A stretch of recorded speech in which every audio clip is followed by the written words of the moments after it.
안녕하십니까. 저는 한국과학기술 지주의 대표로 있는 최치호라고 합니다.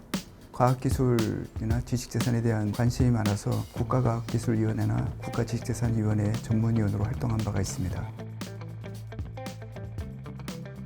세계적 흐름이 대기업 중심 경제에서 빅테크 스타트업 중심 경제로 개편되고 있습니다. 저희 한국과학기술 지주는 정부 출연 연구기관에서 나온 연구 성과를 가지고 창업으로 유도하고 창업기업의 성장을 지원하는 것을 임무로 하고 있는 기술사업화 전문 회사로 볼 수가 있습니다.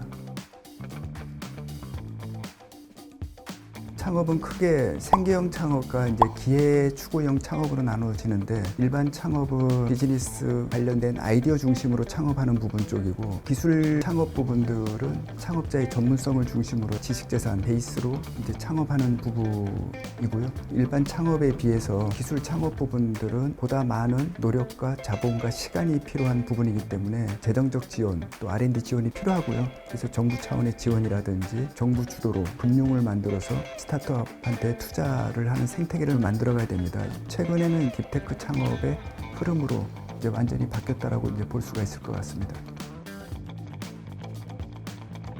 국가 전략기술, 중기부에서 이야기한 12대 초격차 기술 분야, 거의 95%가 그 분야 속에 이제 포함되고 있고요.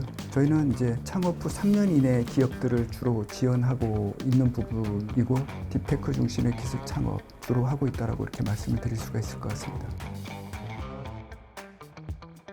일반 VC와 같은 재무적 투자자라기보다는 전략적 투자자이고, 민간 VC들이라든지 기업이 가져갈 수 있을 정도까지 성장시켜야 되기 때문에 초기 투자자로서 기술 인큐베이션 하는 부분들은 창업팀이 전념을 할 수 있도록 하고, 재원이라든지 병영 자문이라든지 재무 구조를 짜주고 빠르게 성장시킬 수 있는 부분들이 저희의 또 장점인 것 같습니다. 연구소 기업은 우리나라만 있는 독특한 창업 모델입니다. 연구소 기업의 성과를 보게 되면 일반 기업들보다 매출액이라든지 고용률 이런 부분이 3배에서 한 7배까지 굉장히 높기 때문에 경제 성장에 미치는 효과가 굉장히 크다, 이렇게 보시면 될 것 같습니다. 우리가 대표적인 기술 흡수형 국가입니다. 기술 흡수를 위해서는 기술 선도국, 과학 선도국으로부터 협력하는 부분들이 굉장히 중요한 부분이고요. 그 수단이 국제 공동 연구라고 생각이 됩니다. 거기서 얻은 새로운 과학적 지식들이 기술로 사업화로 연결되는 이런 구조가 만들어지는 것이 국제 공동 연구의 장점이고 또 생존 전략이기도 하고요. 그 대신 단점이라고 하게 되면은 저희가 우월한 부분들에 대한 기술이 일방적으로 유출되는 부분도 있습니다. 하지만 이게 잘 극복이 되게 되면은 국제 공동 연구는 국가의 미래 성장 동력을 창출할 수 있는 핵심 엔진이다, 뭐 이렇게 생각이 됩니다.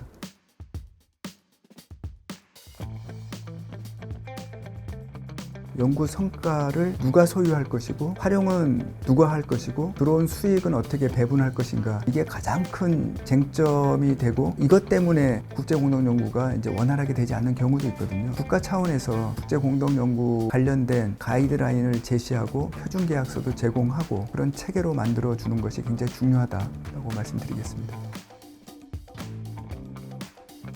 우리나라 정부 R&D가 국가 전체 R&D에 차지하는 비율은 한 25%, 30%, 기업이 한 70% 정도를 투입하고 있습니다. 지금보다는 좀 더 많이 지속적으로 투입되는 게 중요하고요. 기업 측면에서 보게 되면 5년마다 R&D 정책이라든지 세제 정책, 이게 자꾸 바뀌어 나가게 되면은 기업들은 꾸준하게 중점적으로 투입을 못하게 돼 있거든요. 정부가 2030년, 40년까지 지속적으로 성장시키면서 투입하겠다, 긍정적인 시그널을 계속 보내야 된다고 저는 생각합니다.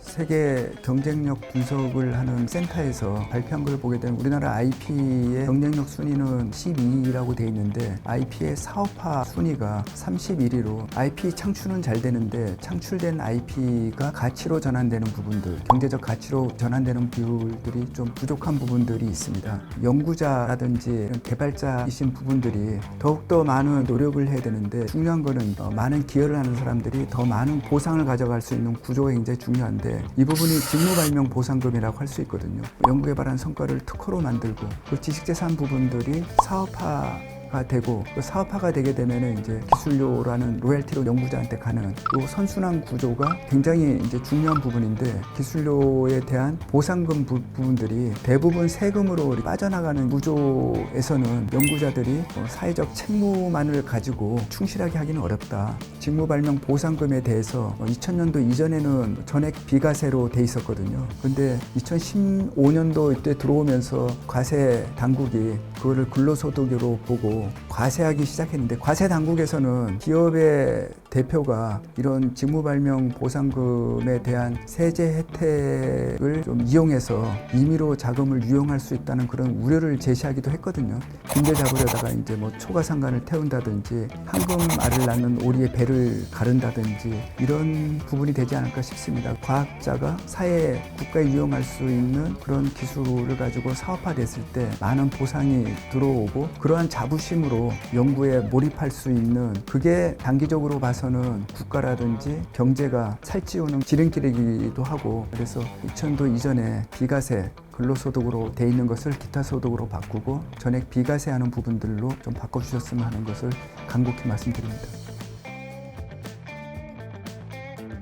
지금 우리가 가지고 있는 특허법, 지식재산법 체계는 소유 중심으로 돼 있기 때문에 활용 중심으로 할 수 있는 그런 유연한 체계가 굉장히 중요합니다. 해외하고 다르게 우리나라는 특허를 공동으로 출원하게 되면 그 제3자한테 지분을 양도하거나 질권 같은 걸 설정해서 자금을 받아서 사업에 활용하거나가 못하게 돼 있습니다. 이거 하나만 봐도 이렇거든요. 그래서 지식재산 그런 법제에서 다 찾아내서 활용 중심으로 패러다임을 바꿀 수 있는 대단히의 작업이 좀 있으면 좋겠습니다. 내가 창업하려고 하는 이 기술, 아이템이 세상에서 얼마나 필수적으로 원하고 있는 것인가 그런 부분들을 사전에 검증하고 진단하고 알면서 창업하는 구조를 가졌으면 좋을 것 같습니다. 과학기술은 모퉁이 돌, 코너스톤 이라고 생각이 되는데요. 모퉁이 돌이 집을 건축하는데 가장 근간이 되면서 굉장히 중요한 부분이거든요. 그래서 우리나라를 세우는 것도 성장시키는 것도 좀 건축과 같지 않습니까? 그래서 우리나라의 추춧돌이 과학기술이 아닌가 싶습니다. 과학기술은 모퉁이 돌이다.